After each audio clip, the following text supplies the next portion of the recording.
అవినీతి anaconda irrigation AE Nikesh అక్రమాస్తుల కేసులో ACB వేగం పెంచింది. నేడు బినామీల బ్యాంక్ లాకర్లను ఓపెన్ చేయనుంది. ఈ కేసును ప్రతిష్టాత్మకంగా తీసుకున్న ఏసీబీ 19 ప్రాంతాల్లో సోదాలు చేసింది. ఇప్పటి వరకు గుర్తించిన ఆస్తుల విలువ మార్కెట్ వాల్యూ ప్రకారమే 200 కోట్ల పైనే ఉంటుందని అంచనాకు వచ్చింది. సోదాల్లో గుర్తించిన ఆస్తులు కాకుండా బంగారంతో పాటు 8 లాకర్లు, బ్యాంకు ఖాతాలపై ఏసీబీ దృష్టి పెట్టింది.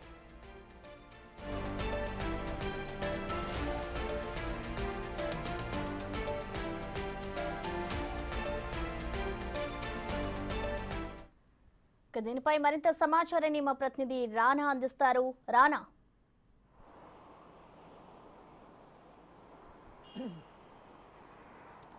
నీటిపారుదల శాఖలో ఏఈగా పనిచేసినటువంటి నికేష్ కుమార్ సంబంధించినటువంటి విషయంలో ఏసీపీ అధికారులు దర్యాప్తును ముమ్మరం చేసినటువంటి నేపథ్యం ఏర్పడుతుంది. సోదాల సమయంలోనే అతనికి సంబంధించినటువంటి బ్యాంకులకు సంబంధించినటువంటి దాంట్లో 8 లాకర్లు ఉన్నట్టుగా అధికారులు గుర్తించారు. ఆ 8 లాకర్లు ఇప్పుడు తెరవాలంటే కూడా నికేష్ కుమార్ని కస్టడీకి తీసుకోవాల్సినటువంటి అవసరం ఉంది. ఇప్పటికే కస్టడీ కూడా పిటిషన్ వేశారు కాబట్టి వారం రోజుల పాటు కూడా ఆయన కస్టడీకి కావాలని కూడా అధికారులు కోరారు.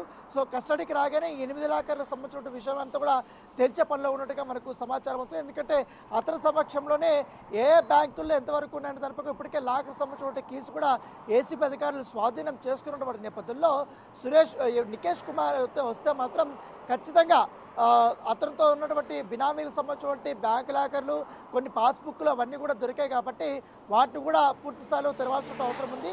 అవి తెలిసిన తర్వాత ఎంతవరకు లాకర్లో దస్తావేజులు కానీ, అలాగే మనీ కానీ, లేకపోతే గోల్డ్ కానీ ఇవన్నీ కూడా దాచి ఉంచాడన్న దానిపై కూడా పోలీసులు పూర్తి స్థాయి ఒక అవగాహనకు వచ్చే అవకాశం ఉంది. ఎందుకంటే చాలా పెద్ద స్థాయిలోనే వాటిని పెట్టి ఉంటాడనేసి కూడా ఏసీపీ అధికారులు వారు భావిస్తున్నటువంటి నేపథ్యం అయితే కనపడుతుంది. ఎందుకంటే వాటికి సంబంధించిన అన్ని తాళాలు కూడా దొరికినటువంటి నేపథ్యం కనపడుతుంది. దాంతోపాటు మరొక ఆసక్తికరమైన పరిణామం ఏమిటంటే గతంలో నికేష్ కుమార్ దగ్గర పనిచేసినటువంటి సర్వెంట్ ఎవరైతున్నారో ఆ సర్వెంట్ కూడా బినామీ కూడా వాడుకున్నట్టుగా మనకు సమాచారం అవుతుంది. అతని పైన కూడా భారీ ఎత్తున కూడా ఆస్తులు కొనుగోలు చేశాడు. ఆ ఆస్తులంతా కూడా అతనికి అప్పచెప్పి మెయింటెనెన్స్ అంతా కూడా ఇతను చూసుకుంటున్నట్టుగా మనకు సమాచారం అవుతుంది. నెలకి ఇన్ని వేల రూపాయలు అతనికి మొత్తం జీతంగా కూడా ఇచ్చి ఆస్తులు తనపైన రాయించినట్టుగా మనకు సమాచారం అందుతున్నటువంటి నేపథ్యం అయితే కనపడుతుంది. దాంతోపాటు ఇప్పటికే నికేష్ కుమార్ సంబంధించినటువంటి ఫోన్లు అనేది చాలా కీలకంగా ఉన్నాయి. ఎందుకంటే గతం నుంచి కూడా ఆయన 5 ఐఫోన్లు కూడా వాడినట్టుగా మనకు సమాచారం అవుతుంది. ఆ 5 ఐఫోన్లు కూడా ఇప్పటికే ఏసీపీ అధికారులు స్వాధీనం చేసుకున్నారు. స్వాధీనం చేసుకున్నప్పుడు వాటిని డీకోడ్ చేసే పనిలో ఉన్నారు. ఎందుకంటే డేటాను వరకు చాలా వరకు అతను మొత్తం అరెస్ట్ చేసినట్టుగా తెలుస్తుంది. వాటిని రిట్రైవ్ చేసే పనిలో కూడా పోలీసులు ఉన్నట్టుగా మనకు సమాచారం అవుతుంది.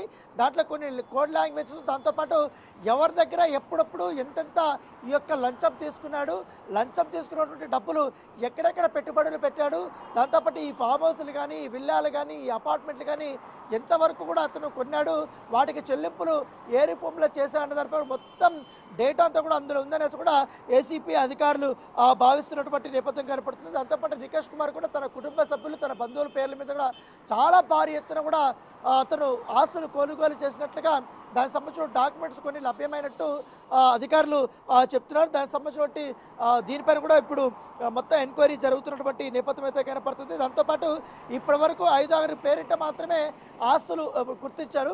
నిన్నాక మరొక 2 బినామీలకు సంబంధించిన వివరాలు కూడా అధికారులు సేకరించారు. కానీ మొత్తం ఇవాళ రేపు వాళ్ళకందరికీ కూడా నోటీసులు జారీ చేయబోతున్నారు ఏసీపీ అధికారులు. నోటీసులు జారీ చేసినట్టు వారు విచారణకు వస్తే మాత్రం పూర్తిగా ఎన్ని కోట్ల రూపాయలకు సంబంధించిన ఆస్తులు వారి పేరు మీద పెట్టారన్న తరపు కూడా ఒక పూర్తి స్థాయిలో ఒక డీటెయిల్స్ వచ్చే అవకాశం ఉంది. దానికి సంబంధించినటువంటి ఎంక్వైరీ కూడా ఇప్పుడు జరుగుతుంది కాబట్టి దానికి సంబంధించినటువంటి వివరాలనేది కూడా బయటపెడతామనేసి కూడా ఏసీపీ అధికారులు వారు చెప్తున్నాడు. దాంతోపాటు ఎప్పుడైతే ఏసీపీ అధికారులు నికేష్ కుమార్ ఇంటికి వెళ్ళేటప్పుడు తలుపు తట్టగానే అప్పుడు ఆ రోజు జరిగినట్టు ఒక హైడ్రామా జరిగింది.